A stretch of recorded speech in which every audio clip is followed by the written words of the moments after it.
이제 변호사라고 이렇게 부르시는데 변호사 자격증이 있는 건 맞습니다. 제가 이제 미국 워싱턴 DC에 가서 변호사 시험을 치고 합격은 했는데 지금 변호사 일을 하고 있진 않아요. 그래서 사실 변호사라는 직책이 맞지가 않는데 저는 지금 현재 국회에서 일을 하고 있고 북한 인권 관련한 일을 맡아서 하고 있습니다. 그러니까 아마 딱히 그런 부를 만한 직책이 없으니까 이용희 교수님이 이제 그래서 저를 변호사라 부르시고 또 변호사라고 이제 다른 분들께 소개를 하다 보니까 목사님도 이제 저한테 변호사라고 부르시는데 먼저 그렇게 말씀을 미리 드립니다.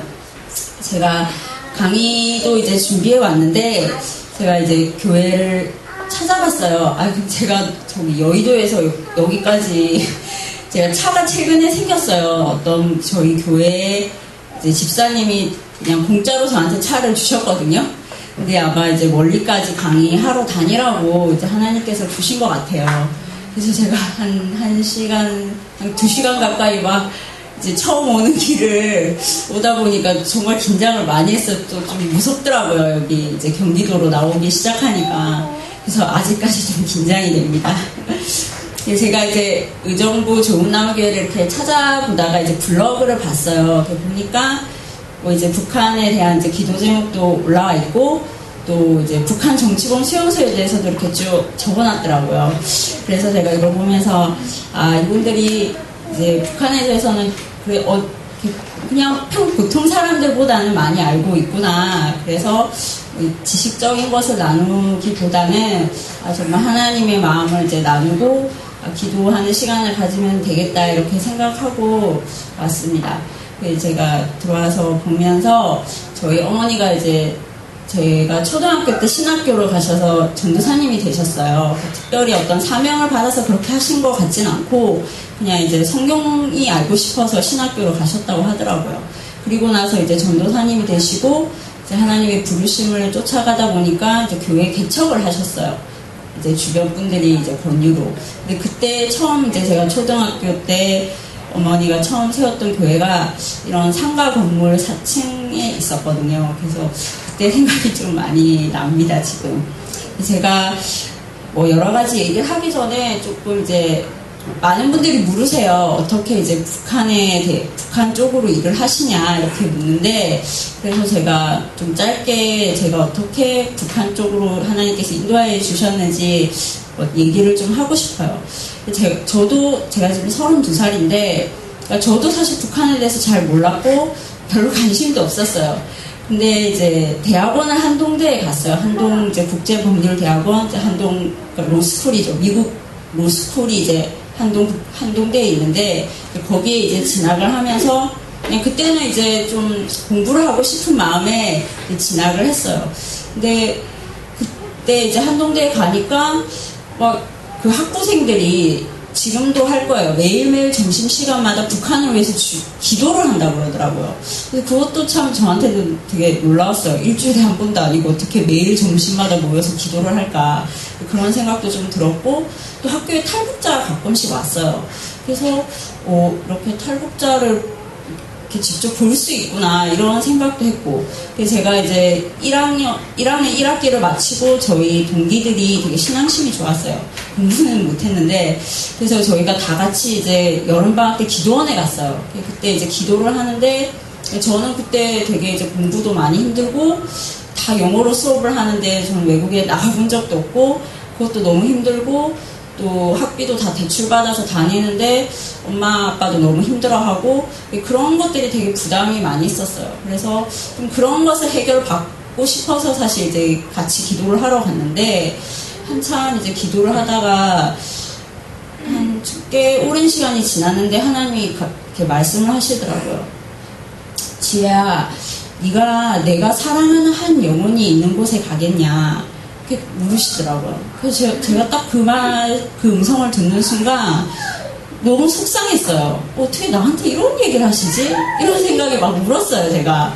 내가 그렇게 엄마 밑에서 반주하고 맨날 피아노 치기 싫은 그 피아노 반주 주일마다 하고 수요일 예배마다 하고 주보도 맨날 그 만들기 싫은 거 막 만들고 나름대로 이제 주님께 이제 억지로 제가 원치 않게 이제 헌신을 했다고 생각했는데 갑자기 또 그렇게 물으시니까 너무 속상하더라고요.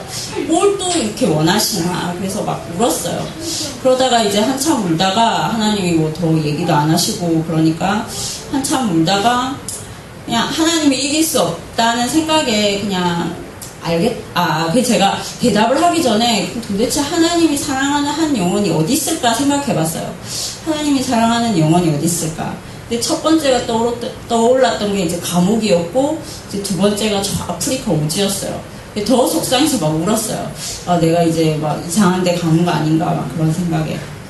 근데 제가 어쨌든 이제 한참 울다가 눈물을 닦고, 그냥 알겠다 그랬어요. 하나님이 원하시는 대로 하겠다 하고 이제 더 기도하지는 않았어요, 저는. 그리고 이제 내려왔는데, 저희가 이제 한동 로스쿨이 좀 이제 학점을 많이 이수를 해야 돼요. 왜냐면 미국에 있는 로스쿨이 아니다 보니까 그런 약점을 극복하려고 학장이 되게 이제 높은 학점을 이렇게 이수하도록 해놨거든요. 근데 저희가 여름방학이 없어요. 여름방학에도 무조건 이제 학교에서 수업을 들어야 되는데, 그 수업을 그 여름방학 때 학교에 남아있는데 도서관 앞에 작은 공지가 붙어 있더라고요. 국제형사재판소에 대해서 스터디를 합니다. 몇 시, 스터디할 사람은 몇 시 어디로 오시오. 그래서 갔어요. 저는 이제 그 국제형사재판소가 궁금해서 그걸 좀 배우면 좋겠다. 그래서 딱 갔는데 분위기가 좀 이상하더라고. 저희 선배들도 와 있고, 그럼 자꾸 이제 북한 얘기만 하더라고요, 그분들이.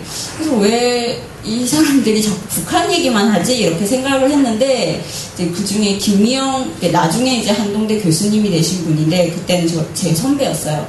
그 김미영 교수님이 이미 이제 그분이 조선일보에서 10년 넘게 북한 전문 기자로 이제 일을 하시고, 하나님의 뜻을 받고, 이제 젊은 세대들을 이제 양성해야 된다는 북한이 열리면 이제 그때 쓰임받을 이제 젊은 세대들 지식인들을 이제 키워야 된다는 부르심을 받고 한동대에 오신 거예요, 로스쿨에.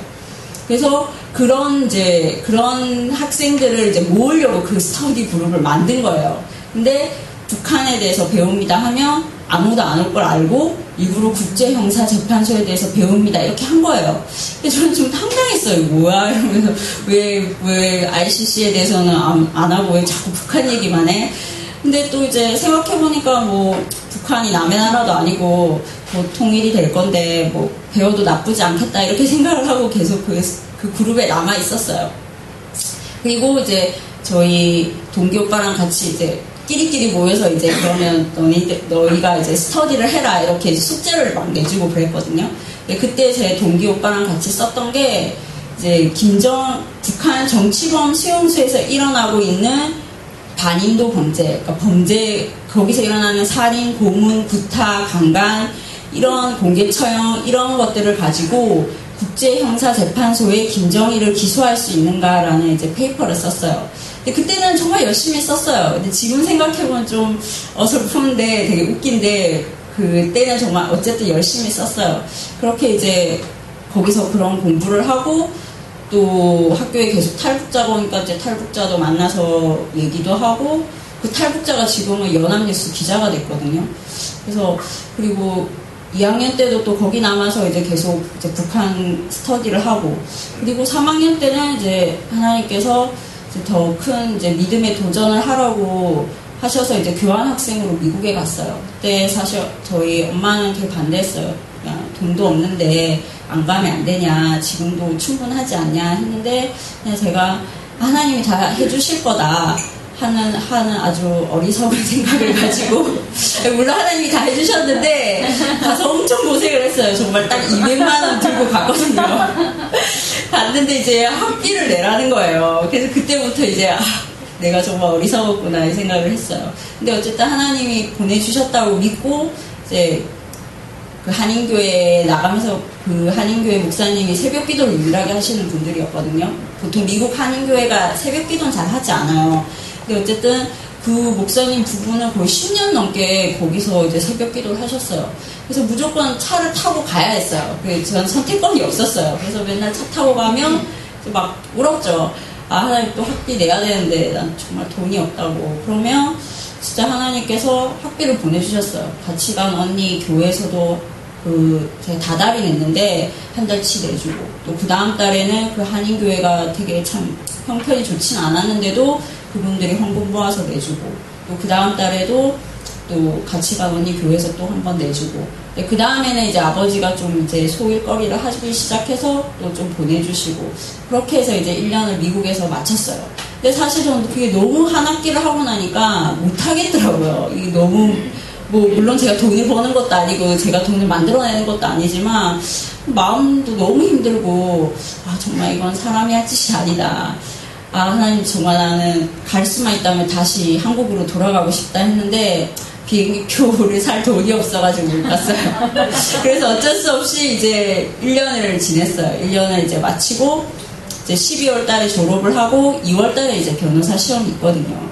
그래서 저는 이제 너무 사실 1, 2월 개월간 공부는 열심히 못했어요. 너무 힘들기도 하고 1년 동안 지쳐서. 그리고 또 제 마음 한편으로는 하나님이 이렇게 기적적으로 공부를 시켜줬는데 당연히 합격시켜주겠지, 이런 마음이 또 있었어요, 한편으로. 그래서 공부를 좀 열심히 안 했어요. 그랬더니 정말 떨어졌어요. 그래서 저는 좀 처음에 속상하기도 하고, 하나님이 이렇게 공부를 시켜줬으면 합격도 시켜줘야 되는 거 아니냐, 그런 좀 원망의 마음도 되게 많이 있었어요. 그리고 이제 어머니도 아프시고 교회 형편도 많이 어려워지고 막 여러 가지로 하여튼 막 빚도 지고 해서 마음이 너무 어려웠어요. 그래서 그냥 빨리 취직을 해야지 하고 막 이제 여러 군데 원서를 내다가 취직도 잘 안 되더라고요. 그래서 제가 어느 날은 이제 생각을 그냥 이제 하나님이 왜 이렇게 하셨을까를 쭉 생각해 보다가, 그래도 내가 한동대 2년 그리고 미국 1년에서 정말 하나님의 공급하심으로 그래도 학교를 졸업을 했는데, 내가 그래도 끝까지 시험을 합격을 하는 건 내 책임이 아닐까, 내가 해야 될 일이 아닐까, 이런 생각이 딱 들더라고요. 어느 날 그때가 한 9월쯤이었어요. 그래서 제가 그때 다시 기도를 했어요, 하나님께. 하나님께서 정말 공부시켜줬다고 내 스스로 확신하고 다른 사람, 우리 동기들도 그렇게 알고 있는데, 내가 끝까지 이제 시험을 합격하는 게 나의 이제 하나님께서 보여주신 그 은혜에 대한 이제 보답인 것 같다. 이제 제가 시험을 다시 치겠습니다, 이렇게 결심을 했어요. 근데 그렇게 기도하고 나서도 돈이 있어야 치지, 이런 생각이 드는 거예요. 이제 왜냐하면 미국 가서 치려면 다시 또 비행기 표도 필요하고, 또 이제 그 변호사 시험을 치겠다고 응시료를 내야 되는데, 미국에서 응시료는 한 300불밖에 안 드는데 희한하게 한국에서 하면 너무 돈이 많이 드는 거예요. 공증을 받아야 되고, 미국에서는 공증 공짜로 해주거든요. 근데 한국은 이 종이 한 장당 7, 8만 원을 받아요. 그러니까 그 몇 장을 이제 하면은 그 돈이 더 비싼 거예요, 응시료보다. 그래서 그것도 그렇고 매우 이제 시험을 치겠다고 결심은 했지만, 정말 이건 불가능하지 않을까, 이런 마음이 있었어요. 근데 하나님이 이제 그것도 아시고, 그런 마음이 든 그날 저녁에 정말 별로 친하지도 않은 고종 사촌 오빠가 저희 집에 나타났어요. 그래서 고종 사촌 오빠가 이제 예수 믿는 분은 아닌데 저한테 이제 도대체 니는 공부를 그렇게 해가지고 뭐 하는데, 이렇게 묻더라고요. 저 부산 사람이거든요. 또 뭐 하는데? 그래서 제가 그냥 다시 시험 치려고 그랬더니 그렇나, 이러더라고요. 근데 이제 저는 그냥 가만히 있었는데 아빠가 이제 그 얘기를 듣다가 저희 고종 사촌 오빠한테 얘기를 했어요. 그냥 우리가 형편이 어려워서 지혜가 두 번째 시험 치는데 도와주지는 못하겠고, 네가 좀 돈을 빌려주면 얘가 나중에 변호사 되면 돈 벌어서 지가 갚아주지 않겠나, 이렇게 얘기를 했어요. 그랬더니 그 오빠가 듣더니 그래? 그게 얼만데? 이렇게 묻더라고요. 그래서 이제 아빠가 비행기 값이랑 하면 한 300만 원 정도 되겠지. 그랬더니 오빠가 듣더니 그래, 내가 그러면 내일 입금해줄게, 이러는 거예요. 그래서 전 진짜 놀랐어요, 그때. 그래서 이제 오빠가 계좌번호를 이제 적어달라 그러더라고요. 그래서 그걸 가지러 가는데 정말 눈물이 나더라고요. 하나님이 정말 다 알고 계시는구나. 그래서 이제 그 오빠의 도움으로 시험 준비를 해서, 근데 그때는 이제 두 번째 시험이고, 막 이번에 떨어지면 안 된다고 생각을 하니까 정말 잠이 안 오는 거예요. 10시에 자면 눈 뜨면 2시예요. 잠이 안 오니까 이제 일어나서 저희 그러니까 집 바로 위에가 교회였어요. 지금도 이제 저희 집에 가면 엄마 아빠는 3층에 살고 4층이 교회인데 뭐 그냥 가건물 이런 건데 제가 올라가서 막 기도를 했어요. 그냥 이제 시험 합격하게 해달라고. 그런데 이제 2시에 깨니까 밤에 잘 때까지 시간이 매우 많잖아요. 그러니까 이제 공부를 하고 나서도 이제 중간에는 또 기도를 하고 싶은 거예요. 왜냐하면 이제 시험 합격도 해야 되니까. 근데 제가 이제 아침에는 이제 나를 위해서 기도를 하니까 저녁에도 나를 위해서 기도를 하고 점심 때는 내가 뭔가 좀 다른 하나님이 좀 생각하는 그런 이제 중보 기도를 좀 해보자 하다가 생각난 게 북한이었어요. 그래서 그래 내가 그러면 점심 때는 북한을 위해서 기도를 하자. 근데 저도 그때 북한에 대해서 잘 몰랐어요. 물론 그때 그냥 그렇게 공부는 했지만. 그래서 그럼 어떻게 북한을 위해서 기도를 하지 생각하다가 그냥 이제 검색을 했어요. 그냥 인터넷에 뭐 북한, 탈북자 이렇게 치면 이제 기사가 뜨면 그걸 놓고 혼자 그냥 12시에는 혼자서 그렇게 막 기도를 했어요. 근데 어느 날은 검색을 쭉 했는데 탈북자들이 잡힌 거예요. 그러니까 태국, 미얀마 어쨌든 각 두 나라에서 각 두 팀이 잡혔어요. 한 팀씩 잡혔어요. 그래서 제가 그걸 보니까 되게 마음이 이제 이렇게 다급해지더라고요. 그래서 제가 막 열심히 기도를 했어요. 그때는 다 잡혔으니까. 하나님 정말 이 사람들이 잡혔는데 정말 도와달라고 막 기도를 했어요. 근데 딱 눈 뜨면 어떻게 이 사람들이 그러니까 누가 이 사람들을 도와주겠노 이런 이제 믿음 없는 생각이 자꾸 드는 거예요. 근데 그 다음날 또 기사를 딱 찾아봤어요. 근데 그 각 한 팀 한 팀씩 이제 강제 송환이 두려워서 한 사람은 이제 못을 먹었고 또 한 사람은 여자가 이제 브레제어의 자살약을 이제 상비하고 있다 그걸 먹은 거예요. 우리는 이제 강제 송환 되느니 죽겠다. 그걸 보니까 더 이제 마음이 다급해진 거예요. 그래서 막 또 기도를 했어요. 무릎 꿇고 하나님 정말 저 사람들이 너무 불쌍한데 내가 가서 도와줄 수도 없고 정말 도와줄 사람 보내달라고 그렇게 열심히 기도를 했어요. 그러면 딱 눈 뜨고 에이 누가 가겠노 이런 생각이 딱 드는 거예요. 진짜 눈을 뜨자마자. 그래서 그리고 나서 이제 그 다음날 제가 또 그 기사를 막 찾아봤어요. 근데 누가 간 거예요 거기에. 그 사람들을 이제 그 사람들 상태를 보러 한국에서 누가 갔어요. 그래서 제가 보고 너무 놀랐어요. 그때는 제가 그 사람이 누군지 정확히 몰랐는데 지금 생각해보니까 박선영 의원이었어요. 그 18대 때 이번에 탈북자 강제송환 금식 단식하시다 쓰러지신 그 의원님. 그분이 이제 가신 거예요. 그래서 그 두 군데를 둘러보고 이 사람들 이제 한국 대사관에 이제 선처를 이제 해달라. 이 사람들을 무조건 데리고 와라. 이렇게 그분이 얘기를 해서 저는 진짜 놀랐어요. 그래서 그 이후에 그분들은 무사히 한국에 들어왔어요. 그 탈북자 팀들이. 그래서 제가 그걸 보면서 이게 뭐 내가 믿음이 좋고 이런 게 아니라 하나님이 정말 북한을 사랑하시는구나 제가 깨달은 거예요. 진짜 하나님이 북한을 사랑하시는구나. 그리고 이제 제가 다시 두 번째 시험을 치러 미국에 갔어요. 그래서 워싱턴 DC에서 시험을 쳤는데 그 2월에 시험을 치고 제가 좀 불안해서 이번에는 이제 결과를 보고 나가겠다 하고 계속 기다렸어요. 6월쯤에 결과가 나는데 워싱턴 DC에서 4월마다 북한 자유주간을 해요. 근데 제가 남아있는 그 해 마지막으로 워싱턴 DC에서 그 북한 자유주간을 했어요. 그래서 저희 같이 제가 이제 그 지냈던 이제 선배 집에서 그냥 제가 그냥 이제 얹혀 살았다고 해야 되나 뭐 그렇게 했는데 그 선배가 저한테 야 그냥 그렇게 여기서 심심한데 그렇게 있지 말고 북한 자유주간도 이제 참석해보고 수잔 솔티 여사 모임에 한번 가볼래 이러더라고요. 그래서 나 좋다고. 그래서 이제 갔어요. 그래서 그 당시에 정말 수잔 솔티 여사는 뭐 지금도 그렇지만 탈북자의 데모로 되게 유명하신 분이고 또 서울 평화상인가 되게 큰 상도 받으셨어요. 그래서 저는 진짜 영광이었죠. 가서 인사하고 그리고 이제 그 워싱턴 DC에서 마지막으로 했던 그 북한 자유주간을 참석했는데 마지막 날은 항상 이제 중국 대사관에 가서 시위를 해요. 이제 강제송환 하지 마라 뭐 이런 이제 시위를 하는데 그날 사실 아침에 잠깐 비가 왔었거든요. 근데 저희가 이제 다 모여가지고 막 이제 시위를 하고 하는데 그때 수잔 솔티 여사가 이 얘기를 하더라고요. 아침에 잠깐 비가 왔다. 자기가 이제 집에서 나오는데 근데 자기가 그 비를 맞는 순간 이것은 비가 아니라 하나님의 눈물이구나라고 느꼈다고 얘기를 하더라고요. 그래서 제가 그걸 보면서 이 사람이 어떤 이제 마음의 어떤 동정심이라든가 어떤 인간애에서 탈북자를 돕는 게 아니라 정말 이 사람 마음 가운데 하나님의 마음이 있구나, 하나님의 눈물이 있구나, 이제 그걸 알게 됐어요. 그래서 그래, 그럼 나는 나중에 이제 북한을 위해서 일해야지 이렇게 결심하고 이제 저 합격하고 돌아왔거든요. 근데 와서 이제 몇 군데 막 로펌이나 이런 데 원서를 좀 몇 군데 내다가 그런 생각이 들더라고요.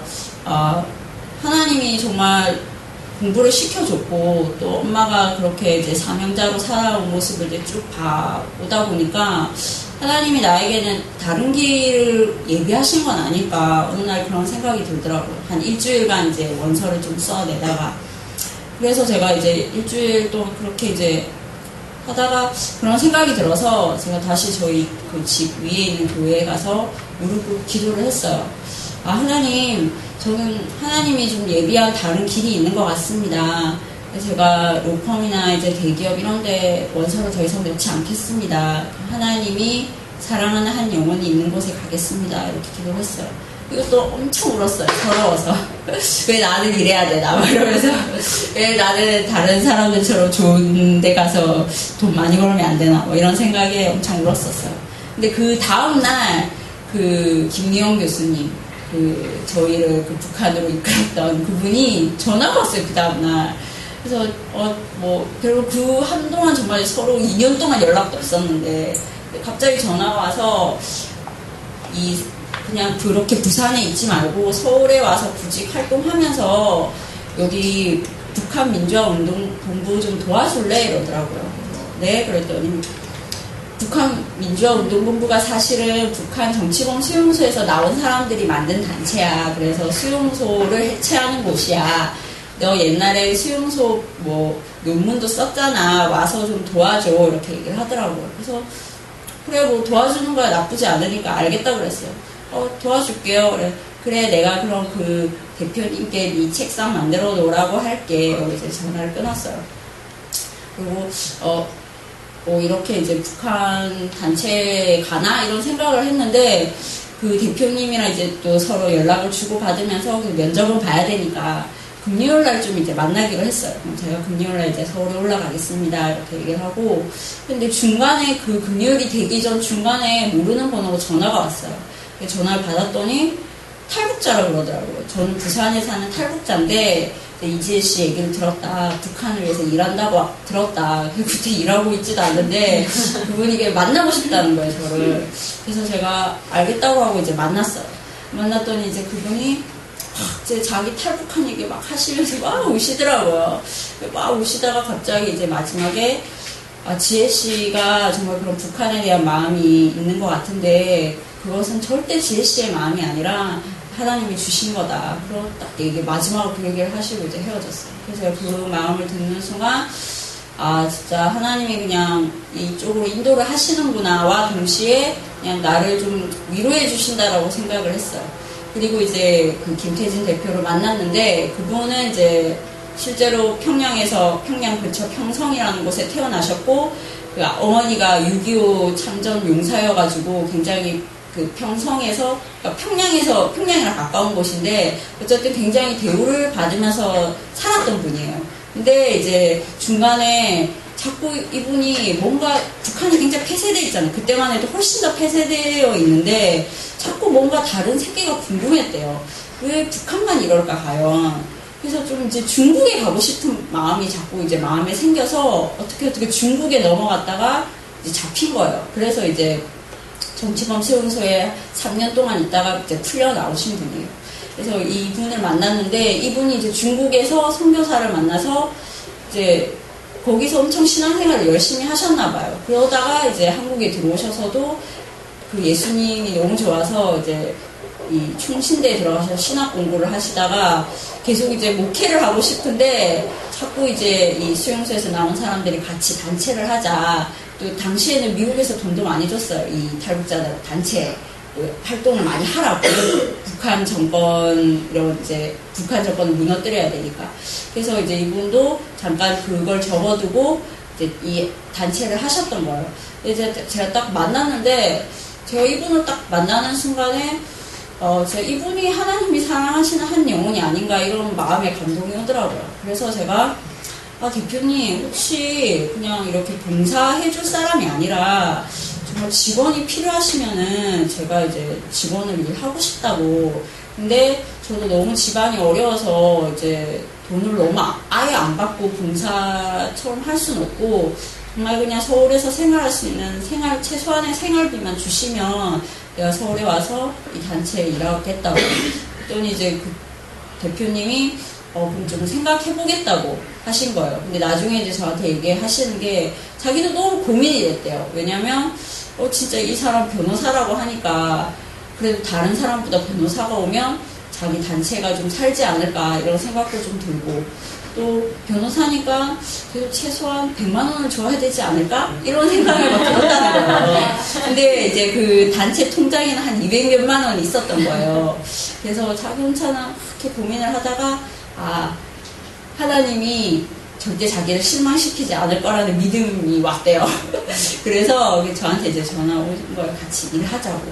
그래서 저도 이제 알겠다고 하고 갔는데, 그 진짜 옥탑방 같은 사무실이었어요. 그것도 이제 사무실도 없다, 이제 사무실에서 내쫓겼는데, 미국에서 이제 그 지원금을 끄는 거예요. 이 탈북자들이 돈을 이상하게 쓴다고 해가지고. 그래서 이 사무실도 없는데, 그냥 이제 고향이 북한인 어떤 실향민들이 불쌍해서 이 사람들한테 자기 사무실 이렇게 딱 잘라가지고 준 거예요. 여기 그냥 써라. 그래서 이분들이 이제 일도 안 하고 있으니까 전기불 켜는 것도 아까워서 제가 갔을 때는 전기불도 안 켜고 있었어요. 그리고 이제 여름 8월부터 일을 했는데 2009년 8월 선풍기도 없었어요, 여름에. 제가 가니까 선풍기 2대를 사오시더라고요. 그래서 제가 이제 그렇게 일을 시작했어요. 100만 원 받고. 근데 막 이제 두 번째 달에는 뭐 월급도 제대로 못 받고 막 그랬죠. 그래서 제가 이제 또 원망을 했어요, 하나님한테. 하나님 너무하다. 내가 나 자신을 위해서 이 일을 선택한 것도 아니고 정말 하나님께서 제일 불쌍하다고 생각하시는, 정말 하나님이 사랑하시는 그 사람들을 위해서 내가 이 길을 택했는데 진짜 하나님 너무한 거 아니야? 이런 생각도 좀 있었어요. 근데 이제 하나님이 저한테 말씀하신, 제 마음에 주신 감동은, 지혜야, 네가 정말 거기서 아무것도 안 해도 된다. 그냥 그 자리만 지키고 있어라. 그 마음이었어요. 그래서 어떤 때는 사실 그 사무실에 있는 것도 힘들었어요. 그냥 뛰쳐나가고 싶고 막 이랬는데, 그냥 어쨌든 지키고 있었어요. 근데 이분들이 나가서 사무실을 안 와요. 이제 미국 변호사 왔다고. 사무실도 안 하고 자기들은 뭐 집에서 있고 뭐 그러다가 이제 뭐 탈북자들끼리 모이는 그런 데 가면은 막 자랑을 했나 봐요. 우리 사무실에 미국 변호사가 왔다고. 저는 몰랐어요, 한동안. 근데 그러니까 그 얘기를 들은 사람들이 그래? 그러니까 이제 어떤 단체를 열심히 또 하시는 분들은 그 미국 변호사랑 같이 일을 하면 뭔가 좋겠다라는 생각을 이제 하기 시작한 거예요. 그리고 이제 옛날에는 전화해도 아무도 전화 안 받고 이랬는데, 이제 막 누군가가 자꾸 전화를 받으니까 계속 이제 전화도 걸려오고, 그러면서 이제 그 다른 어떤 단체에서 이제 저를 만나러 온 거예요. 우리가 이런 걸 할 건데 같이 해보지 않겠냐. 근데 그게 뭐였냐면, 김정일을 국제형사재판소에 기소하는 거였어요. 그래서 이걸 하고 싶은데 우린 영어 못하니까 당신이 미국 변호사라고 하니까 이걸 영어로 번역을 해달라. 그러면 우리가 이걸 ICC 가서 내겠다라고 했어요. 그래서 2009년 8월에 제가 들어가서 2009년 12월에 40명의 그 탈북자들 피해를 받은 고문이나 어떤 이제 학대를 받은 사람들의 증언을 이제 다 번역해서 이 사람들이 이러이러한 피해를 받았고, 이 명령을 한 사람, 이것의 책임은 김정일에게 있기 때문에 김정일을 이제 ICC에 제소합니다 하고 2009년 12월에 그걸 냈어요. 그래서 저는 정말 놀라웠죠. 왜냐하면 제가 진짜 그렇게 페이퍼를 그때는 아무 생각 없이 썼는데 이제 그거를 이제 진짜 실제로 하게 됐으니까 진짜 하나님이 그냥 정말 모든 것이 하나님 안에서는 우연이 없구나라고 생각을 했고, 또 물론 ICC에 제소한다고 해서 되는 일은 아니었지만 그걸 하면서도 정말 내가 물론 이게 안 된다라고 당연히 답변이 오겠지만 내가 이거라도 하지 않는다면 도대체 저 북한 사람들, 저 가장 이 세상에서 불쌍한 저 사람들은 어떡하냐. 그래도 나중에라도 이 사람들이 우리를 위해서 누군가가 이렇게 열심히 목소리를 내주고 도와주고 기도해주고 했구나. 그 사실만 알게 돼도 이 사람들이 얼마나 큰 힘이 되고 위로가 될까. 그래서 이제 그곳에서 거의 1년 8개월 이상 계속 일을 했어요. 일을 하다가 이제 국회 쪽에서 북한 관련한 일할 사람을 이제 찾는다. 이렇게 제가 지금 사실은 저기 새누리당 황우여 대표님 밑에 있어요. 그때는 대표가 아니셨고 그냥 황우여 의원님이셨는데 그분이 그래도 유일하게 장로님이셔서 북한 인권 얘기를 막 이제 많이 하셨던 거예요. 그래서 그분이 북한 인권 관련한 일할 사람을 찾는다. 근데 저는 사실 제가 갈 생각은 안 했고 뭐 제 동기나 이런 사람을 이제 추천해 주려고 했어요. 근데 그 김희영 교수님이 미안했나 봐요, 저한테. 그래도 제가 변호사인데 저렇게 100만 원 받고 언제까지 저기서 저렇게 일을 하는 게 이제 자기가 미안했나 봐요. 그래서 그분이 저를 강력하게 밀어가지고 이지혜라는 사람을 좀 데리고 가라. 그래서 이제 제가 그때 이제 국회로 옮겨서 이제 지금은 황우여 대표님 밑에서 북한 인권 일을 하고 있어요. 오늘 오후에도 이제 19대 국회 북한 인권법 제정을 위한 심포지엄을 법무부랑 하고 왔어요. 그래서 또 하나 제가 기도 제목으로 드리고 싶은 거는 정말 19대에는 이 북한 인권법안이 꼭 제정되도록. 사실 그 지금 북한 인권법안에 있는 내용들은 각 부처에서 사실 다 하고는 있어요. 법무부에서는 법무부대로 하고 있고 통일부에서는 통일부대로 하고 있고 또 교육부는 교육부대로 사실 그 법안에 있는 내용들은 이명박 정부 때부터 쭉 하고는 있는데 상징성인 거죠. 정말 이제 우리 국회도 북한 인권에 관심을 가지고 저렇게 북한 인권법을 통과시키는구나 라는 상징성이 가장 커요. 그리고 그게 북한 김정은 이런 이제 이 압제자들이라고 해야 되나 독재자들한테는 그게 굉장히 부담스럽거든요. 이제 우리가 함부로 하면 안 되는 건가? 이런 이제 부담이 오기 때문에 그런 여러 가지 면에서 사실 상징성이 굉장히 커요. 그래서 정말 이번 19대에는 꼭 이제 북한 인권 법안이 통과될 수 있도록 기도 부탁드릴게요. 네. 이제 제 강의를 시작하겠습니다. 이제 거의 다 그림이라서 금방 이제 보시면서 끝낼 수 있을 겁니다. 네, 이거 어떻게 보면 우리가 이제 사실 이제 아마 북한을 위해서 기도하시는 것도 통일을 이제 바라보고 이제 북한을 위해서 기도를 하신다고 생각을 해요. 그러면 우리가 이제 북한을 알기 전에 우리 그럼 대한민국에 대해서도 알아야 되잖아요. 대한민국의 정체성이 뭔가. 이게 이제 제1국회 기도문인데 국회 속기록 제1호, 제1면에 기록된 게 바로 이 기도문입니다. 그래서 이거를 혹시 좀 누가 읽어주시겠어요? 좀 학생이 좀 어린 친구가 제가 다 읽으려니까 좀 힘들어서 그래요. 그냥 이 마이크로 아니면 큰 소리로 읽어줘도 돼요. 공간이 좁으니까.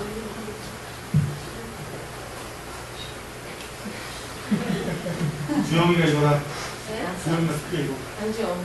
지금요? 읽어요?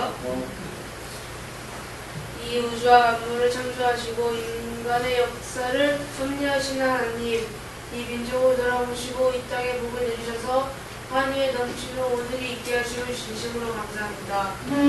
오랜 시 또한 이 민족의 고통과 호소를 들으시고 정의의 칼을 빼셔서 얼지의 폭력을 굽히시어 이제 하나님이 세계 만방의 양심을 움직이시고 또한 우리 민족의 영혼을 들으심으로 깊은 역사적 환희의 날을 우리에게 오게 하심은 하나님의 섭리가 세계 만방에 계시된 것으로 저희들은 믿나이다.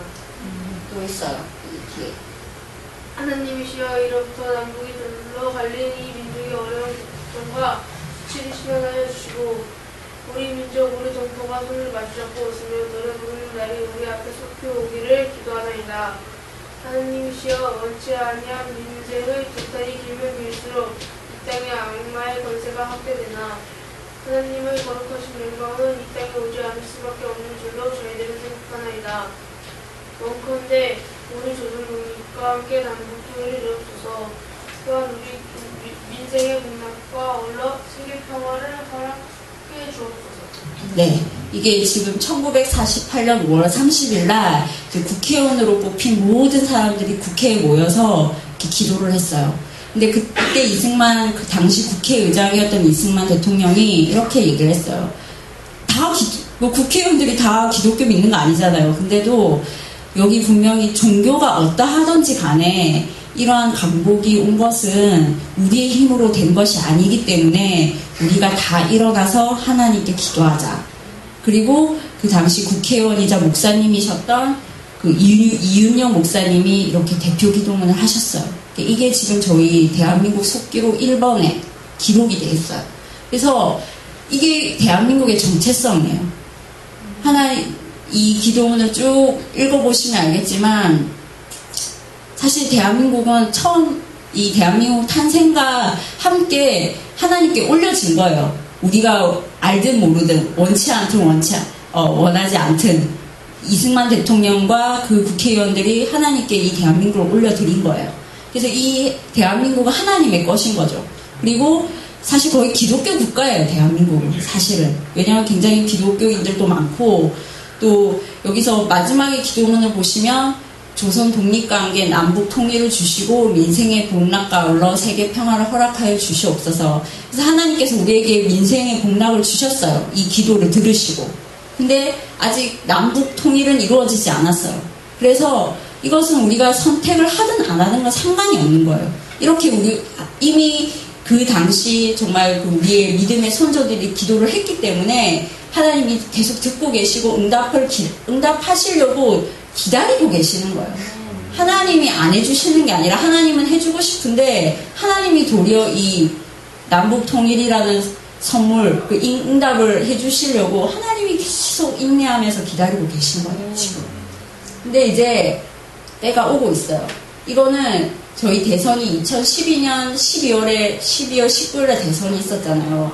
그 전에 10월 29일날 러시아에서 국가에너지안보재단이라는 이제 러시아 싱크탱크예요. 이 사람들이 모여가지고 이제 뭐 심포지엄 같은 걸 열었어요. 근데 여기서 한 말이 뭐냐면 이제 한반도가 통일될 거다. 근데 한국 주도의 통일이 우리 러시아 국익에 부합한다. 라고 여기서 결론을 내렸어요.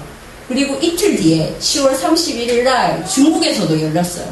중국 베이징에서 이제 중국의 학자들이 모여가지고 이제 국제 포럼을 연 거예요. 여기서도 한 말이 한국 주도의 이제 통일이 될 것이다. 여기서는 뭐 한국 통일 주도가 우리에게 좋다 이런 얘기는 안 했지만 한국 주도의 통일이 이제 곧 이루어질 거다라고 얘기를 했어요. 근데 아시겠지만 러시아나 중국은 이념적으로 우리와 가깝지 않아요. 그리고 고 한장현 선생님은 살아계실 적에 중국이 한반도 통일을 원하지 않는다. 항상 그 얘기를 하셨어요. 왜냐하면 그 한국의 자유주의 물결, 기독교 물결 이런 것들이 이 중국에까지 영향을 미치는 게 싫다. 그렇기 때문에 그냥 김정일이가 아무리 꼴보기 싫어도 그냥 저렇게 내버려 두는 거다라고 고 한장현 선생님이 늘 얘기했어요. 근데 고 한장현 선생님도 죽고 김정일도 죽고 하니까 갑자기 중국에서 이제 조용히 자기들끼리 얘기를 한 게 아니라 베이징에서 국제 포럼을 열어서 얘기를 한 거예요. 한반도에 이제 한국 주도의 통일이 될 것이다. 그리고 최근에 박 대통령이 중국에 갔잖아요. 방중하기 전에 중국 공산당들이 갑자기 모여가지고 결의문을 막 내자고 했어요. 그 결의문 내용이 뭐냐? 한국 주도의 통일을 우리가 환영한다. 우리 이 결의문 내자 막 했어요. 채택됐는지 모르겠어요. 제가 채택됐는지 자꾸 인터넷 찾아봤는데 그게 안 뜨더라고요. 그래서 채택이 안 됐나 싶은데 어쨌든 막 중국에서도 이 한국 주도의 통일을 이제 환영하는 분위기로 계속 바뀌고 있는 거예요. 그래서 우리가 이제 통일이 곧 멀지 않다. 5년에서 10년 얘기하시는 분들도 있어요. 그래서 이제 우리가 통일을 하기 위해서는 사실 이제 북한에 대해서 알아야 되는 거고, 이제 북한을 위해서 기도를 해야 되는 건데, 뭐 이런 거는 여러분들이 많이 아실 거예요. 이제 북한하면 뭐 이렇게 국경 넘고 탈북자들 문제, 이 라오스에서 잡힌 그 9명 탈북자 친구들, 이런 게 이제 제일 많이 알려져 있어요.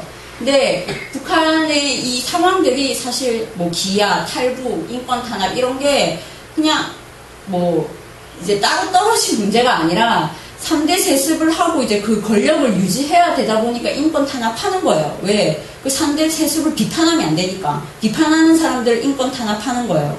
때리고 고문하고 정치범 수용소에 보내는 거예요. 악질적, 그러니까 자기들이 볼 때 이놈은 정말 악질적이야 하는 사람들. 그리고 기아 아산은 왜 일어나냐? 식량이 부족하잖아요. 북한 경제는 완전히 무너졌어요.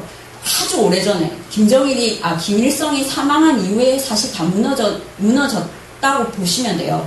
탈북자들 증언에 따르면 김일성이 죽고 나서 거의 진짜 공장문을 다 닫았다고 해요. 심지어 군수, 그러니까 북한에서 가장 중요한 게 그 군대인데 군수 산업을 이렇게 물자를 만드는 공장도 다 이제 문을 닫고 거기 혹시 누가 들어가서 뭐 훔쳐오거나 들어가면 안 되니까 기밀이니까 용접을 다 했다고 그래요. 그 문을 전부 다.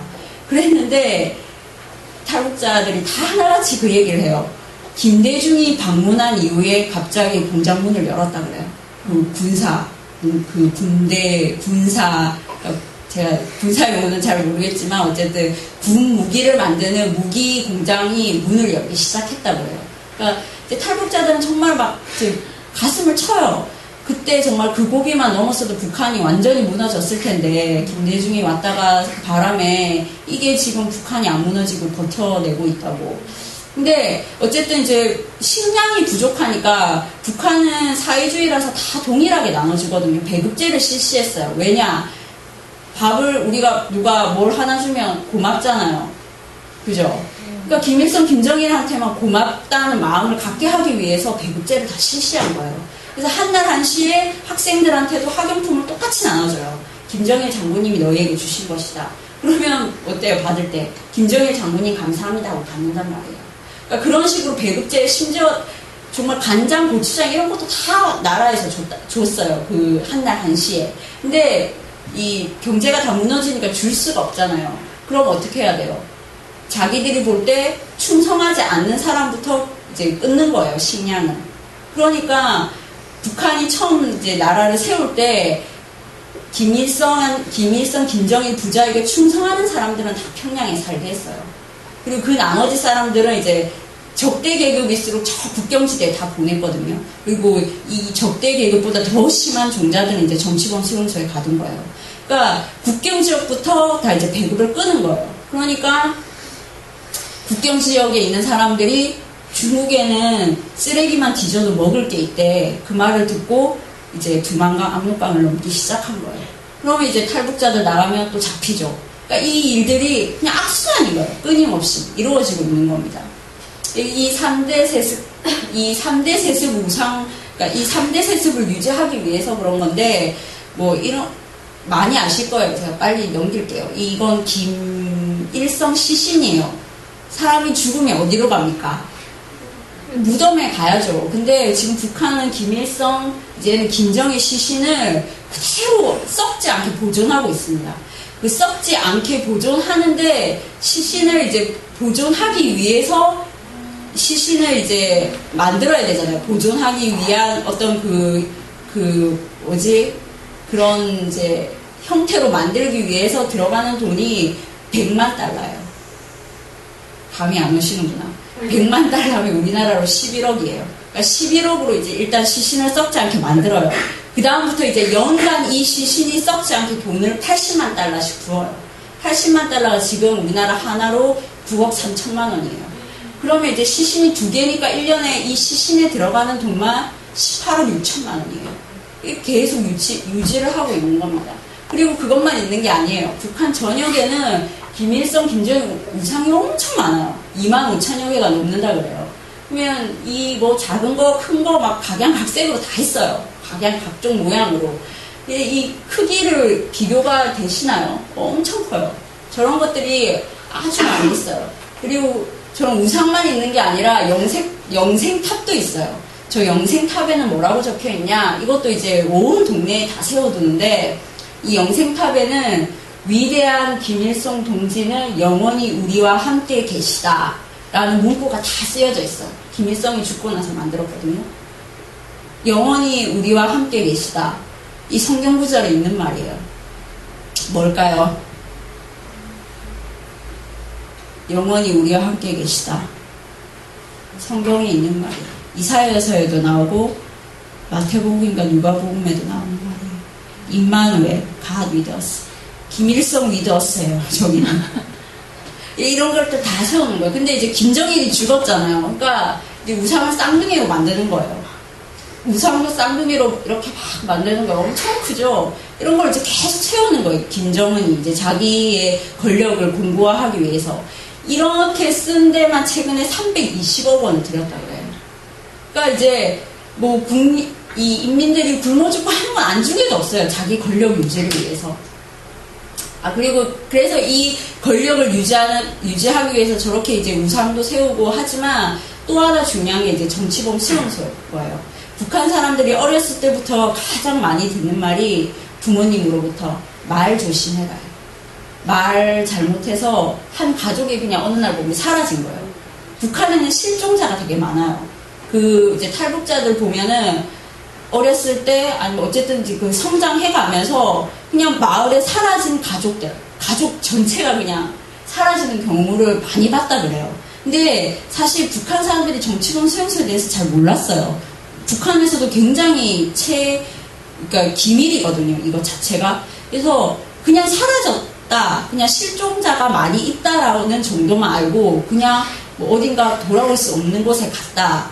근데 도리어 이제 이 정치범 수용소에 갇힌 사람들이 탈출한 사람 2명밖에 없어요. 저희 남한의 국정원 이제 얘기에 따르면 남한의 정치범 수용소에서 살았던 사람이 한 40여 명 있다 그래요. 근데 그 중에서 딱 2사람만 탈출했다 그래요. 그 중에 이제 대표적인 사람이 신동혁 씨고 나머지는 그냥 풀어져서 나온 거예요. 그러니까 이 풀어져서 나온 사람들은 탈출했단 말 안 믿어요. 거긴 탈출 못해. 탈출할 수 없는 곳이야 라고 왜냐면 그 사람들은 살았으니까. 그래서 이제 그 사람들은 도리어 이제 탈출했단 말을 안 믿는데 어쨌든 그만큼 이제 도리어 그 사람들이 나와서도 계속 감시를 해요. 왜냐면 이 적대 계층이고 이 사상이 이상한 놈들이니까 매일 어떤 때는 맨날 찾아온대요. 어디 갔나 싶어서. 그러니까 그것에 못 견뎌서 탈출을 하는 거예요. 정말 살지를 못하니까, 너무 감시가 심하니까. 그 사람들이 나와서 얘기를 하는 거예요. 국정원 조사할 때. 어디서 살았어요? 뭐 이렇게 물어볼 거 아니에요. 그러면 이제 막 다 얘기를 할 거 아니에요. 내가 사실은 뭐 어렸을 때는 어디 살았는데 어느 날 갑자기 끌려가서 어디서 살았어요. 그러면 되게 이상하잖아요. 그러다 보면 이제 거기가 정치범 수용소라는 걸 알게 된 거예요. 그 사람들이 도리어 나와가지고 내가 정치범 수용소에서 나왔다. 막 이제 그 얘기를 1992년부터 막 이분들이 막 기자회견을 하고 또 막 유럽에 가서도 증언하고 미국 가서도 초청받아서 의원들 앞에서도 증언하니까 그때 막 알려진 거예요. 북한에 정치범 수용소라는 게 있구나. 그게 도리어 이제 북한의 역으로 들어가서 북한 사람들도 알게 된 거예요. 우리나라에 정치범 수용소가 있대. 그 실종자들이 이제 거기에 끌려가는 거야. 라고 이제 알게 된 겁니다. 그만큼 북한 사회 내에서도 정치범 수용소라는 거는 굉장히 이제 1급 비밀처럼 돼 있어요. 제가 이거는 이제 말씀을 해보고, 이제 북한에는 사실 정치범 수용소만 있는 게 아니라 우리나라처럼 감옥도 있어요. 근데 감옥 종류가 되게 많아요. 뭐 구류장, 노동 단련대, 집교소, 교화소, 관리소. 구류장은 이제 쉽게 생각해서 탈북자들이 잡혀서 제일 먼저 이제 끌려가는 곳이 구류장이에요. 이제 구류장에 끌려가서 그 유치장 여러분들 생각하시면 돼요. 그 방이 되게 그냥 직사각형 방이에요. 근데 그냥 보통 5, 6명이 누워서 자고 생활할 수 있는 정도의 공간인데 탈북자들이 너무 많으니까 30명, 40명이 거기에다 집어넣어요. 그러면 이제 그분들이 얘기해요. 잠은 어떻게 자는지 아세요? 이래요, 저한테. 네? 제가 이러면 잠을 어떻게 자냐면요. 다리를 벌리고 앉는데요. 그럼 그 다음 사람이 또 다리를 벌리고 앉아요. 그 다음 사람이 또 다리를 벌리고 앉아요. 그렇게 잔대요. 누워서 잘 수가 없으니까. 그렇게 자고 새벽 6시 되면 다 깨워요. 북한은 무조건 다 깨워요. 6시에 일어나면 이제 물이 아주 조금 이렇게 쪼르륵 나오면 그걸로 이제 씻고 이제 다 일렬로 무릎 꿇고 앉아요. 그러면 이제 한 명씩 조사받으러 나가는 거예요. 조사받으러 나가면 다 그렇게 얘기해요. 말이 조사지 그냥 계속 때리고 뭐 그냥 정말 닥치는 대로 때린대요. 뭐 전화기가 있으면 전화기로 때리고 뭐 심할 때는 막 벨트 남자들 그 인민군들이 이제 벨트를 해가지고 막 여자고 남자고 상관없어요. 그냥 막 마구 때리고. 또 이제 중국에서 잡힌 여자들은 이제 꾸미고 싶으니까 중국 가서 막 염색도 하고 매니큐어도 하고 그러다가 갑자기 잡혀서 들어오는 거니까 그렇게 오면 이제 막 자본주의 물이 들었다고 머리를 그냥 막 잘라버리고 손톱도 뽑아버려요. 그 자본주의 물 빼야 된다고. 그리고 남자분들은 일명 이제 비둘기 고문이라고 해서 이제 손발을 다 묶어서 이제 기둥에 매달아놔요. 그러면 30분만 지나도 피가 다 가슴 쪽으로 막 몰려서 엄청 고통스럽다 그러더라고요. 그 모양이 이제 새 같다 해서 이제 비둘기 고문이라고 해요. 근데 그렇게 이제 매달아 놓는 것도 고통스러운데 이제 인민군들이 진짜 악랄하거든요, 이 사람들은. 거기에 이제 어깨로 올라가는 거예요. 어깨로 올라가서 마구 이제 머리를 때리면서 이제 어디 이제 김일성, 김정일 수령님의 은혜를 배반하고 조국을 배반했다 하면서 막 욕하고 이렇게 하는 겁니다. 그래서 이제 구류장에서 제가 결정되면은 노동 단련대 직견소, 교화소, 관리소로 이제 나눠서 보내요. 근데 이제 뭐 먹고 살려고 중국에 가는 경우도 요즘에 너무 많으니까 이제 그런 사람들은 노동 단련대나 직견소에 보내요, 그냥. 뭐 먹고 살고 어차피 북한이 지금 배급이 안 되는 건데 자기들이 잘못한 게 아니잖아요. 그러니까 먹고 살려고 나간 사람들에 대해서는 그냥 노동 단련대 직결소 이런 데 보내서 그냥 뭐 3일이면 3일, 노동 단련대는 3일도 있어요. 3일 아니면 뭐 6개월 이렇게 있다가 이제 풀어주는 거예요. 교화소가 이제 우리가 생각하는 감옥이에요. 뭐 살인을 했다거나 강간을 했다거나 도둑질을 했다거나 이런 사람들을 보내는 건데 뭐 그런 사람도 가지만 이제 뭐 중국에 가서 뭐 한국 사람을 만났다라든가 뭐 선교사를 만났다거나 하면은 이제 교화소 뭐 몇십 년형 아니면 이제 관리소로 보내는 거예요. 이 묻는 게 질문이 두 가지밖에 없다 그래요. 중국의 탈북자들 잡히면 딱 두 가지 묻는데 하나가 중국에서 선교사를 만났냐, 그러니까 교회를 갔냐 하나랑 두 번째는 한국 사람을 만났냐 그거예요. 왜냐면 이 3대 세습의 가장 큰 적이 기독교니까. 왜냐면은 신이 지금 김정일, 김일성인데 다른 신은 없다는 거예요. 북한이 기독교만 박해하는 게 아니라 사실 처음에 모든 종교를 다 없애버렸어요. 불교도 없애고 유교도 없애고 미신 같은 이런 걸 다 없애버렸어요. 근데 이제 갑자기 이제 평양에 봉수교회, 칠골교회가 있다 그러죠. 뭐 조선 그리스도 연맹 이런 것도 생겼어요. 그건 90년대에 들어서 만든 거예요. 왜? 김정일이가 돈이 필요하니까. 이 돈을 이제 끌어와야 되는데 김정일은 달러만 쓰거든요. 달러가 필요한 거예요. 달러만 쓰려고 하니까 자기 나라는 생산도 못하지. 김정일이가 웃긴 게 김일성이 죽고 나서 갑자기 3년 상을 한 거예요. 3년 동안 아무것도 안 했어요. 김정일은 자기 아버지 죽었다고. 그러니까 경제가 완전히 파탄난 거죠. 그리고 그때 또 사실 가장 많은 탈북자들이 나왔고, 그래서 이 김정일, 김일성이 이제 그 신이고 모든 이제 종교는 다, 그러면서 이제 그 교회에서 헌금을 내잖아. 선교 헌금. 그러니까 그 선교 헌금을 끌어내기 위해서 봉수교회랑 칠골교회를 만든 거예요. 평양에 만들어 놓고, 이제 절도 만들어 놓고, 한국에 있는 스님들 이제 초청하고, 한국에 있는 목사님들 초청해서 보여주고, 우리 이 교회가 있는데 헌금 좀 해달라.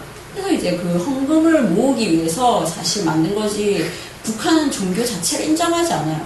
그리고 외국에서도 종교, 기독교 박해 1위가 북한이에요. 그러니까 절대 북한에 뭐 기독교가 있다, 교회가 있다, 절이 있다, 이런 말 믿으시면 안 돼요. 그거는 정말 이 정권에서 달러를 뽑아내기 위해서 만든 것일 뿐입니다. 그리고 또 이제 한국 사람 왜 만나냐? 한국 사람 만나면 왜 그게 또 정치범이 되냐면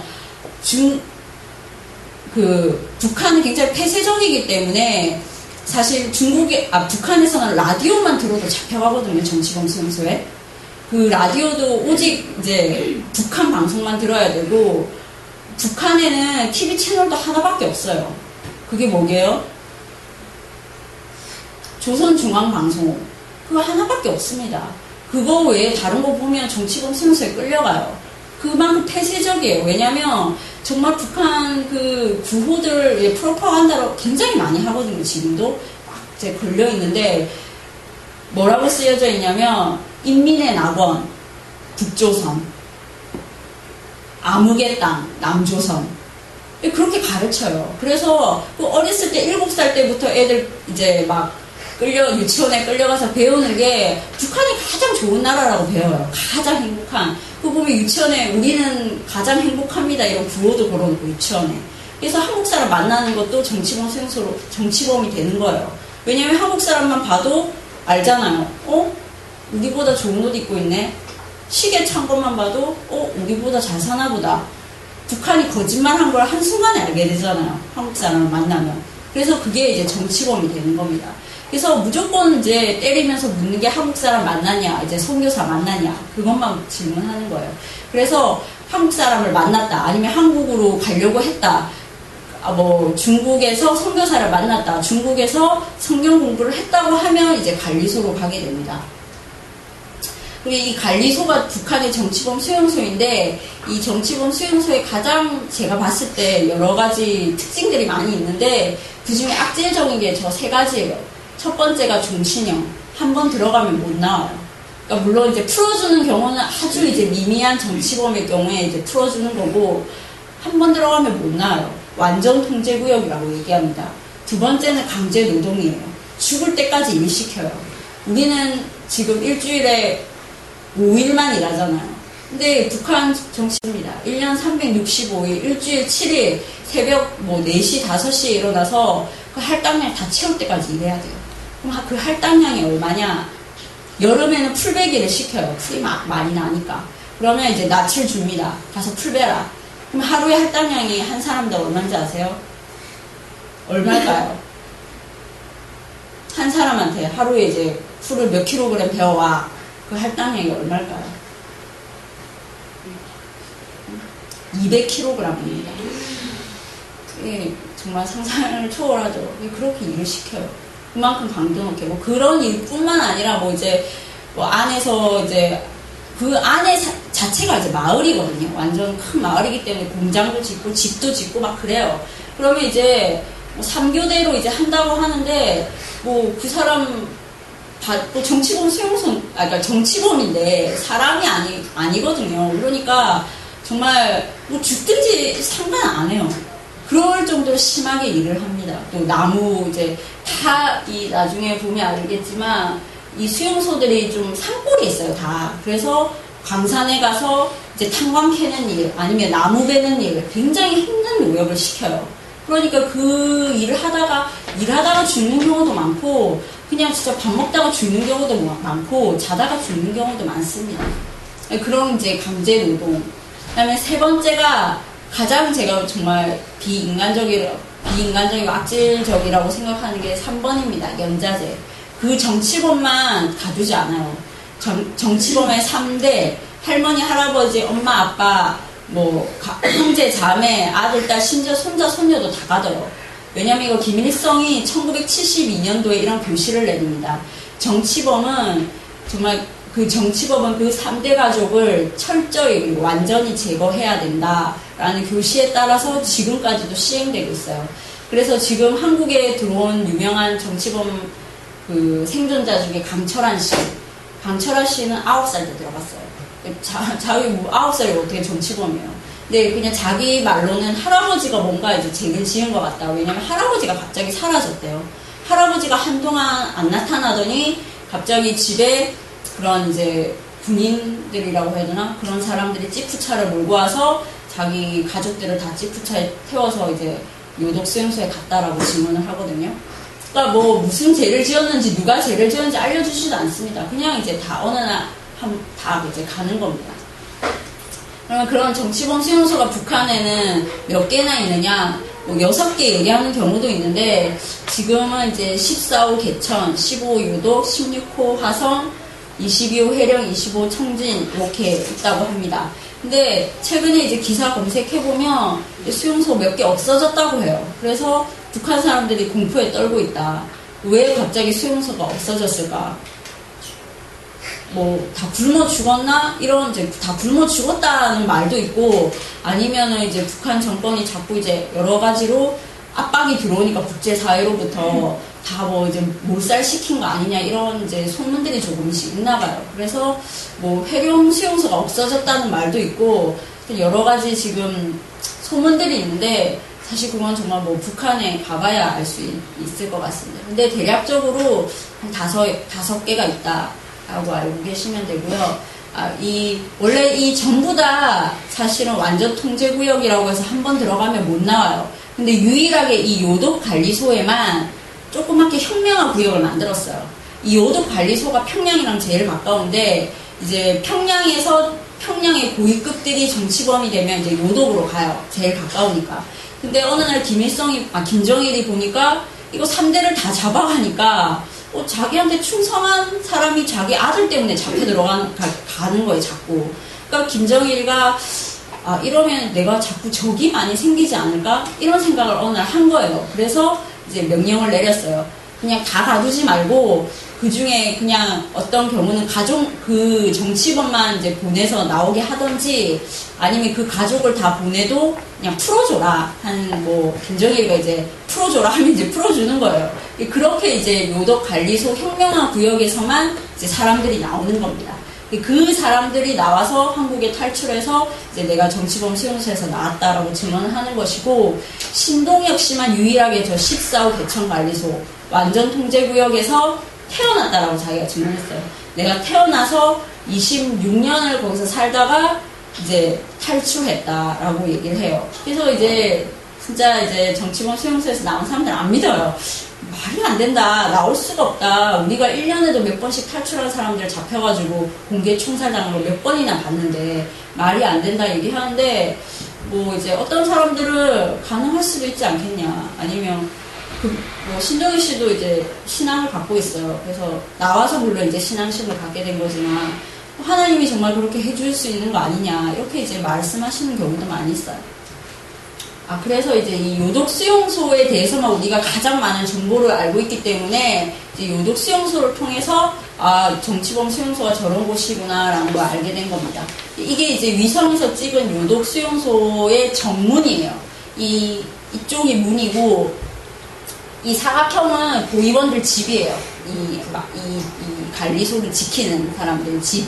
그래서 굉장히 크고 넓어요. 안에는 공장도 있고, 마을이니까 공장도 있고, 뭐, 농장도 있고, 거기서 이제 자족하면서 사는 거예요. 그래서 좋은 것들은 다 평양으로 반출해가고, 또 아니면은 이제 중국에 내다 팔기도 하고. 그래서 보면은 깊은 마을 속 고압 전기 울타리를 치고 500m마다 막루를 다 두고 있다요. 그 막루 위에 이제 보위원들이 다 경계를 서고 있어요. 그래서 이 북한 주민들이 모르고 산에 올라갈 수도 있잖아요. 그래서 이 관리소에 가까이 왔다. 그래서 보위원이 그냥 총 쏴 죽여도 문제가 안 돼요. 왜냐하면 칭찬받죠. 잘 지켰다. 이렇게 칭찬을 받을 정도로 이 정치범 수용소는 이제 북한 정권에게도 굉장히 중요한 곳으로 이제 여겨지고 있는 거예요. 고압 전기 울타리를 치고 있다고 하는 게 사실인 게, 신동엽 씨가 탈출하면서 이제 등을 다 이제 전기에 대었다고 이렇게 보여주고 하거든요. 나중에 이제 영상이 있는데 보시면 알게 될 거예요. 근데 이 정치범 수용소에 갇혔던 사람들 중에 하는 말이, 북한엔 전기가 없잖아요.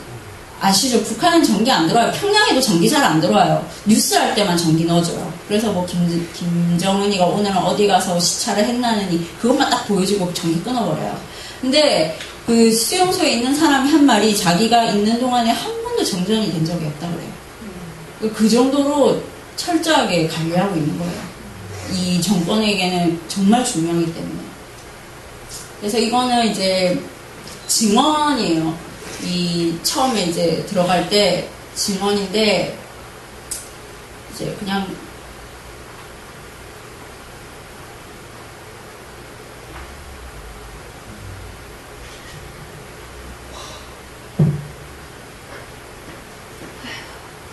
굉장히 철저하게 관리해요. 자살하지도 못하게 하고, 서로가 누가 이제 들어가 있는지도 몰라요. 이게 이제 마을이에요. 이 탈북자가 그린 거예요. 이 정치범 수용소 마을이에요. 이 집이에요. 근데 이 문 한 칸에 한 이제 가족이 살아요. 딱 들어가면 이제 이 신발 벗는데, 그리고 이제 방 하나, 아궁이 있는 부엌. 근데 이 밖에 흙이랑 이 안에 흙이랑 똑같대요. 무슨 말씀인지 아시겠어요? 그냥 이제 칸막이만 쳐놓은 거예요. 근데 22호 해령 수용소를 만들 때는 이 정치범들은 아주 악질적이고 이 정권에 그러니까 죽여 마땅한데 김일성, 김정일의 은혜로 살려두는 거다 이렇게 얘기하거든요. 너네는 정말 죽어 마땅하지만 김정일의 은혜, 장군님의 은혜로 살아가니까 노동으로 보답해라 이렇게 얘기하거든요. 그러니까 집도 얘네들은 좋은 데서 살면 안 된다. 그래서 이제 습지에다가 막 집을 지어놓기도 했다고요. 이게 이제 학교예요. 중학교까지는 있어요. 왜? 애들한테 그 아이들을 노동력으로 보기 때문에 어느 정도 노동을 할 수 있는 이제 국어라든지 산수 정도는 가르쳐 주는 거예요. 그리고 이제 초등학교, 그러니까 인민소학교에서는 그렇게 배우고 중학교부터는 이제 계속 중학교인데도 계속 노동을 하러 간다 그래요.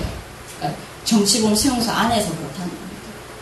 그리고 이제 관리소 10대 법과 규정 해서 이 보니까 여기 의정부 좋은나무 교회 그 블로그에도 올라와 있던데 도주 즉시 뭐 당연히 도주하면 안 되니까 3 이상 모여 있을 수 없다. 북한에는 정치범 수용소만 아니라 일반 사회에서도 3 이상 모여 있으면 안 돼요. 3명 이상 모이려면 신고해야 돼요. 당에. 왜 그럴까요? 왜 3명 이상 모이면 안 될까요? 시위할까봐. 그래서 3명 이상 못 모이게 해요. 그리고 또 정치범 수용소 안에는 3명씩 한 조예요. 3명씩 한 조를 이제 묶어놓고 감시하는 거예요. 도망가는지. 그리고 나중에 밤에는 보이원 선생님이 불러다가 물어요. 혹시 얘가 오늘 일을 열심히 하더냐? 그러면 이제 서로 이제 고발하는 거예요. 그러니까 거기 안에서 생존해야 되니까. 그리고 이렇게 서로가 서로를 감시하고 이상한 행동 발견 즉시 신고해야 된다. 그리고 이제 8번에도 남녀 간의 신체 접촉이 있을 경우 즉시 총살한다. 가족이 이제 수감이 되잖아요. 그러면 부부가 같이 수감이 되는데 이렇게 얘기하시는 분도 있어요. 부부가 같이 수감되면 여자가 노동을 하러 나가면 남자가 들어오고 남자가 노동하러 나가면 여자가 들어오고 부부인데도 1년 동안 못 보는 경우도 있다고 해요. 왜 그러냐면 이제 이거는 정말 이 나쁜 놈들이기 때문에 이 아이들도 이제 나쁜 정치범들이라는 거죠. 그러니까 생산하지 못하게 해요. 근데 신동엽 씨가 거기서 태어났다 그랬잖아요. 근데 본인이 그런 얘기를 하더라고요. 그런데 남자 수감자, 싱글인 경우, 가족 없이 혼자 들어온 남자 수감자로 하여금 열심히 일하게 하기 위해서 열심히 일하면 그냥 저 여자를 한번 자게 해준다는 거예요. 그게 포상 결혼이에요. 그걸 통해서 자기가 태어났다라고 얘기했어요. 근데 신동엽 씨가 어떤 증언대에서 어떤 이제 플로어 계신 분이 물었어요. 아, 그럼 신동엽 씨는 정치범 수용소에 이제 20년 넘게 계셨는데 그때 꿈이 있었나요? 이렇게 물었어요. 뭐 원하는 게 있었나요? 그랬더니 전 되게 놀랐어요. 포상 결혼이라고 그러더라고요. 그러니까 그냥 이제 남자 본능이니까 여자랑 어쨌든 같이 일하고 하니까 농장에 가면 같이 이제 농장 일을 하고 공장에 가면 같이 공장 일을 하고 이러니까 아, 그래 정말 손 한번 잡아보고 싶겠다. 손 한번 잡아도 총살이니까. 그러니까 그렇게 이제 돌린다는 거죠. 남자 수감자로 하여금은 열심히 일하게 하고 또 이제 계속 죽어나가니까 노동력이 필요하잖아요. 그러니까 애를 낳게 한다는 거예요. 이건 이제 그림입니다. 이제부터는 그냥 이제 넘기면서 오는데 이건 이제 쥐를 잡아먹는 모습입니다. 배가 너무 고프니까 옥수수 중 200g이 이제 한 끼 식사인데 그 200g이 뭐 양이 작지는 않다 그래요. 근데 그런 얘기를 하시더라고요. 어떻게 옥수수 죽만 먹냐 이거지. 1년 365일 삼시세끼가 옥수수 죽인 거예요. 그래서 그 수용소 수감자들이 생존자들이 얘기를 해요. 보통 죽을 사람들은 6개월 안에 다 죽는다 그래요.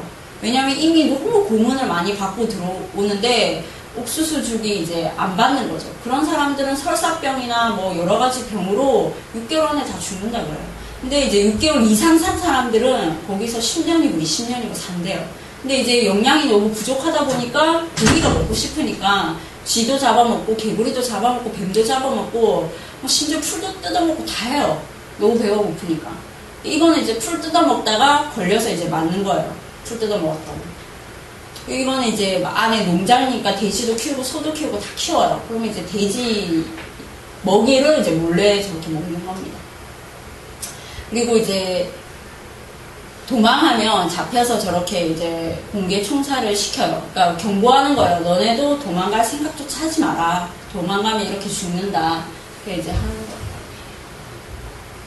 그리고 이거는 이제 공개 총살을 본 사람이 쓴 증언인데, 그냥 그 사람도 그냥 이제 옥수수 밭에 옥수수 훔쳐 먹다가 이게 걸려서 맞을까봐 두려워서 도망을 갔다가 결국 잡혀서 이제 공개 처형을 당한 겁니다. 이거는 이제 여자가 임신을 한 거예요. 거기 아시다시피 신체 접촉하면 총살이잖아요. 근데 여자가 임신을 한 거예요. 그러니까 이제 그냥 배를 갈라버려요. 그래서 이거는 이제 여자분의 증언입니다. 이제 생리대가 없어서 그냥 입고 갔던 옷을 찢어가지고 이제 생리대로 계속 쓴 거죠.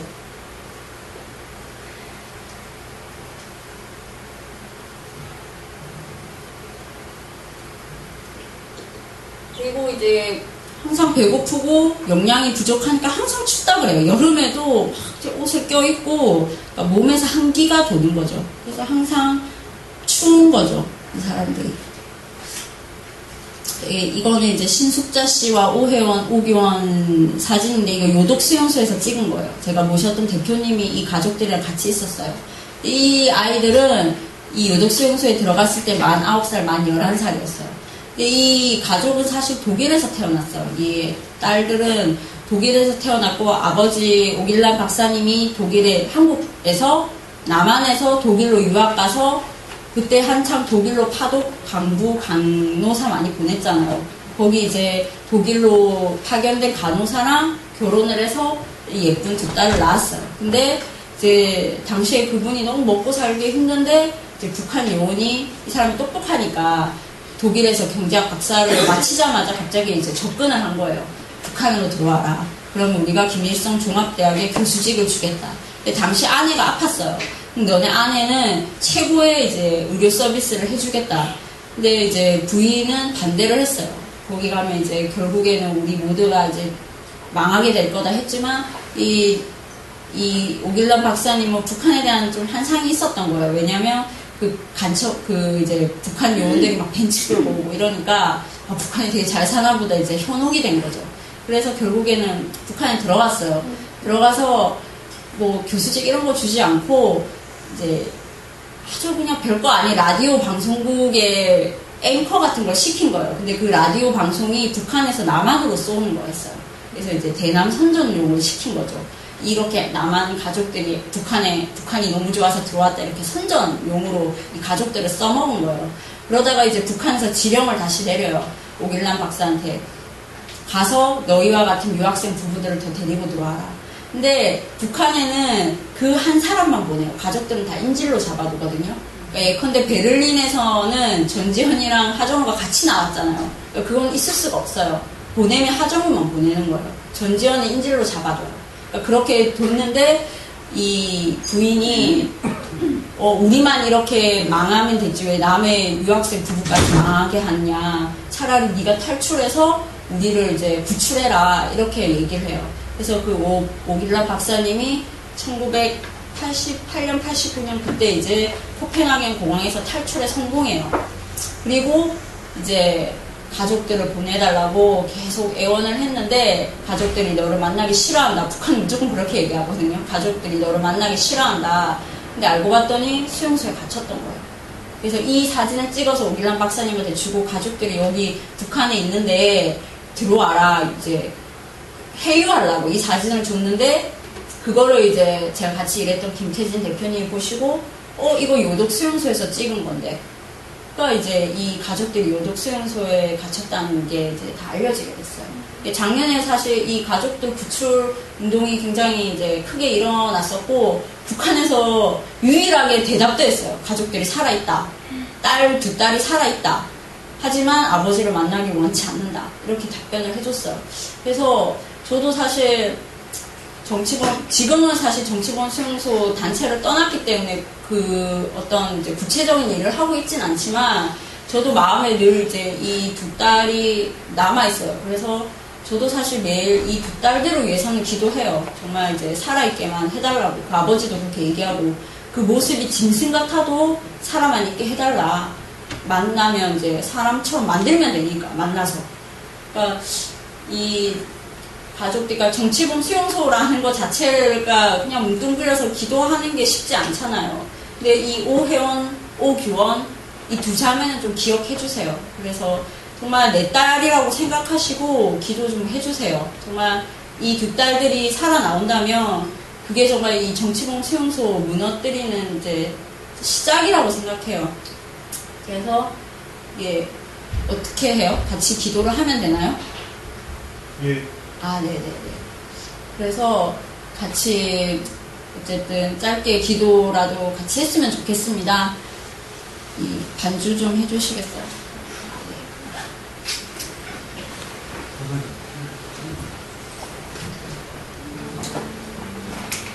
첫 번째 이제 기도 제목은 정말 이 정치범 수용소가 있다는 자체만으로 우리가 애통하는 마음을 갖게 해달라. 그리고 이제 정치범 수용소에 갇힌 자들로 인해서 하나님이 지금도 울고 계세요. 정말 하나님이 지금도 울고 계신데 정말 그 눈물이 우리의 눈물이 되게 해달라고. 그리고 정말 이제 하나님께서 그 정치범 수용소에 갇힌 자들을 해방시켜 달라고. 같이 이것을 놓고 기도하겠습니다.